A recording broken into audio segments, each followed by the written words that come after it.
Hello, everybody, and welcome back to Blue Jays Today, where we always got something to say about the Toronto Blue Jays. Coming to you from the Sports Interaction Studio, I'm your host, Adam Peddle. And I'm your host, Nicholas Playalog. The Toronto Blue Jays have finally addressed the offense, going out and bringing in Kazuma Okamoto. We are going to break down what this means, who he is as a player, how it impacts Bichette, Kyle Tucker, Alex Bregman, everything, and then just overall our thoughts and feelings about this offseason and this move as a whole. If you haven't already done so, please hit that like, smash the subscribe button. If you have the option to do so, hit the hype button as well. And then also those of you who are tuning into some of our live streams, we apologize that those could not finish. We went live twice.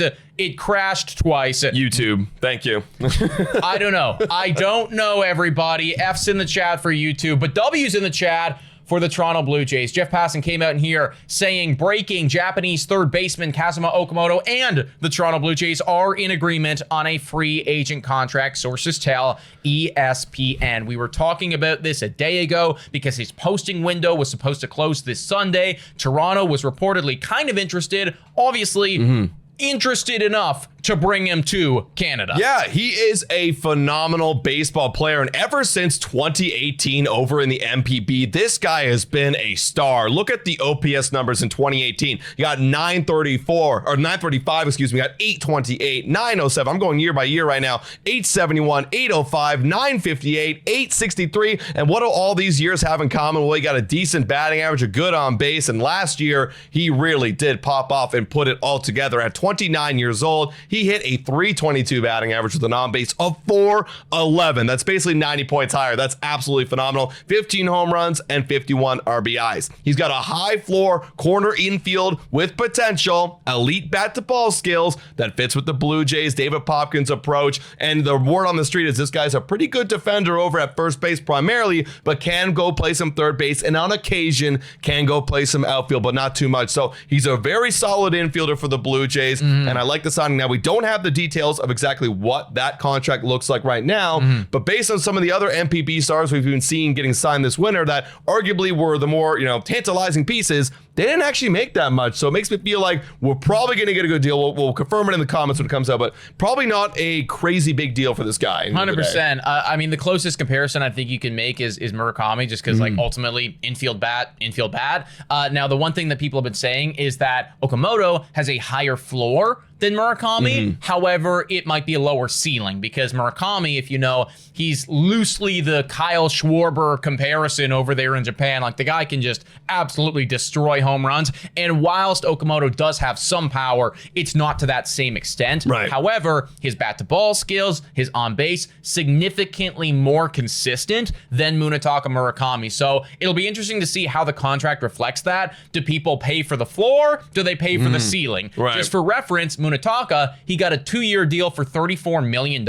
So if it's anything like that, I am amazing. Over the moon, totally happy about this. Like, this is somebody that's going to come in, play right now for Toronto in a win now mode. Fangraphs is projecting him to have a high 700 OPS, which is rather ludicrous from them, actually, because oftentimes they under project, with their projections. This is somebody that's never played an MLB, and they're saying, no, he's going to come in here, he's going to provide value, and if they do end up getting him at a $14, $15, $16 million a year deal, steal. And the benefit with that too is you go bringing a guy in with a low commitment in terms of term, then you don't have to feel bad. Okay, if he's not performing, I got to put this guy on the bench, but we got so much more time. Or if you got a logjam of players, you don't feel as bad that you have to get this investment to work out if other players start to perform around him. So it provides a little bit of flexibility, but again, we'll confirm you the deal when we know the deal. However, that also begs the question, well, what does this mean about some other free agents that we're looking at, which is Kyle Tucker, who's an outfielder, and Bichette, who is an infielder. Second base is what he's looking at right now. You go add this guy, Kazuma Okamoto, you're looking at right now at a logjam in that infield. You're moving Ernie Clement over to second base right now. You got Jimenez at shortstop. Does this mean that we're probably out on the Bichette sweepstakes? I look at it right now and I'm thinking it means a lot less likely that we would be getting Bichette back just because of that weird logjam. But again, if it's a one-year deal, proven options, you might make it fit, but I think it's less likely now than it was before. That's the thing, right? Like, obviously the contract will impact this a little bit. How much of a commitment have they made to Kazuma? If it is pretty big from the financial standpoint, then are they going to be feeling that great about going out and putting more money in the infield? I don't think so. If it's a 1-year deal, maybe that opens the door a little bit more for Bo Bichette. I don't think that this 100% of the time means that Toronto is done with Bo Bichette. I think that they will still be talking with him. I think that they will still be interested. But ultimately, should they bring in Bo Bichette now, then that does definitely mean that one of Okamoto or Barger or Ernie Clement or Andres Jimenez, they're not seeing the light of day very frequently. Yeah. That's what that means. And I don't know if Toronto right now is willing to do that. Now, I do think that this 100% totally leaves the door still wide open for Kyle Tucker. So you don't need to be worried about that. Kyle Tucker, outfielder, different caliber, different tier of player than really anyone that we've talked about this offseason. So for me, if anything, maybe this even helps further hammer that point home, because I do think that in terms of the Bregman and the Bo Bichette stuff, kind of lessens that reality or that probability, and they might just be all in on Kyle Tucker at this point. Bo Bichette, not 100% out, but certainly feels less likely now than it did 12 hours ago. Yeah, you got to imagine if you're trying to look behind the doors, and now I'm just doing some speculation. If you're looking behind the closed doors of the Toronto Blue Jays front office, they got to have a feeling that they're probably not going to get Bo Bichette back, and they wanted to go get someone with high contact and bat-to-ball skills like Bo Bichette, and that is Kazuma right there over in the NPB. So they wanted to go get him in to ensure that, so they can still go get Kyle Tucker, which has always been, at least what we've heard, their number one target this offseason. So I got to imagine that they're probably now going to go balls to wall and get Kyle Tucker to the Toronto Blue Jays. 100%. And again, I do want to hammer the point home. This doesn't mean 100% of the time that Bo Bichette is gone. I don't think it means that. I agree. I still think that there is a possibility because, again, Okamoto, he does have outfield experience as well. Maybe they want to do something like that, right? If they want to turn him and they want to put him in that role. They could do that. And then, you bring in Bo Bichette, and that's how you want to run things.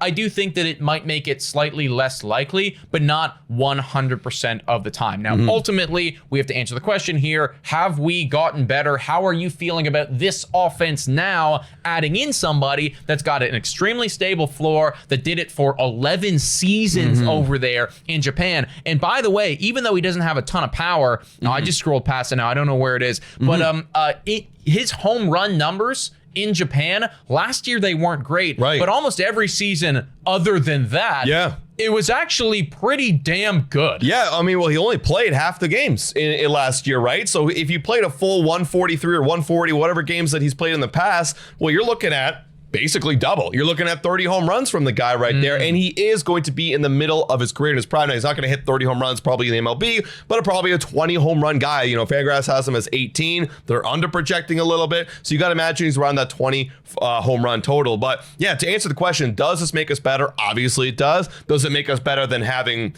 him over Bo Bichette? I can't necessarily prove that right now, but you got to imagine probably not. If I were to make a bet right now, probably not. But still, adding a quality bat is still going to be good. And we have tons of other players. We're forgetting about, I'm going to say Santander right now. He has potential. He was injured. Maybe he can provide some home run power. You still got Vlad. You still got Kirk. You still got Barge. You still got Clement. Still got good team and good player. But, maybe adding in one more of that premium bat like a Bo or a Kyle Tucker, now that would send us to the moon, and that would be an A+++ offseason. Yeah, 100%. Yeah, we're still on track at this point. This keeps us, in my opinion, on track to have that A+ offseason. Yeah, because ultimately, they've gone and they've addressed the starting pitching in a phenomenal way right there with Cease and Bieber and Cody Ponce. They went out and they got a really nice bullpen arm and Tyler Rogers, really nice. Arguably one of the best middle innings bullpen arm in all of baseball. Now you've gone out and you've got your, I don't even want to say depth bat, because I would argue that he's better than a depth bat. He could be at the top of the lineup. You never know. They got him 7th in Fangraphs, but he could, if he looks great in spring training, be at the top of the lineup. Well, he's got the skills, quite honestly, to play the Nathan Lucas role from last year, right? Yep. Be that number 2 guy. He's got incredible bat-to-ball skills. He doesn't strike out very much. He gets on base a lot, and then if he does want to pop one every now and again, that's honestly, you want to list out all the things of a great 2-hitter.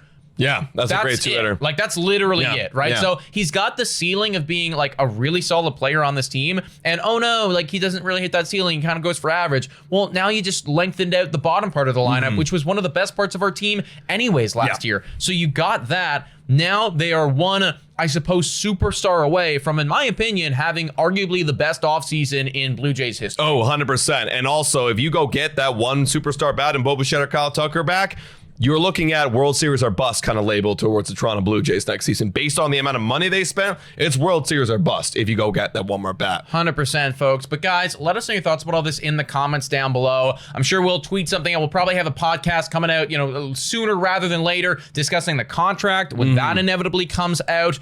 Either way, though, we are both very excited about this move. I don't think that this rules us out really of any conversation. And Toronto, they just keep getting better. Please make sure to hit that like, smash that subscribe button. $4 a month, become a YouTube member. Shout out and thank you to all of our current YouTube members. You guys are amazing. Guys, thank you so much for watching. And as always, go Jays, go!